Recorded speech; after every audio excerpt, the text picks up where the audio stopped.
මන්නම් කියන්නේ මචං රටක ජනාධිපතිතුමාට මෙහෙම මිනිසුන්ගෙන් ආතල් ගන්න දෙන්න බෑ හොඳේ. පොඩ්ඩක් මේක කිපේ බලමු. ආණ්ඩුව අවුරුද්දක් වද දින 50යි. දැන් එකතු වෙන්නත් කතා කරනවා. නේ විපක්ෂ නායකතුමා මම දන්න එකට කෙලින් ඉන්න බව. දූෂිතයන් එක්ක එකතුමා එකතු වෙන්නේ නැහැ. එතුමා දූෂිතයන් දිහා බලන්නෙත් නැහැ. හරිද? බා විශ්වතිවන්ත වෙන එතුමාට. හරිද?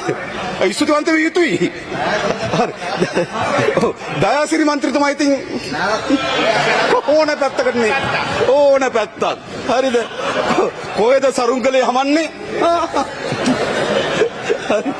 ඒ නිසා අයිසේ දයාසිරි මම නම් අවංකවම තමුසන මමයි පාර්ලිමේන්තු වෙන්නේ නැහැ ඔයි. මං ඔය මගුල් අතෑ දාලා මං එක්කවර හොර නඩුවක් අතහන් ඉන්න ඔයි. නැත්තම් මහාන වෙනවා මම.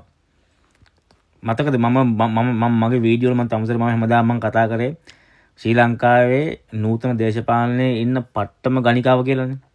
ඉතින් බලනවා මම කියන එක වැරදිද කියලා. බලනවා අද මුළු ජනාධිපති ප්‍රමුඛ මුළු පාර්ලිමේන්තුවක් පිළිගන්නවනේ ඔයි. ඉතින් අපි කිව්වහම මොකද? පොඩ්ඩක් තේරුම් ගන්නවකෝ. හැදෙනවා ඔය දැන්වත් විල්ලැජ්ජයි. අපි ගියා.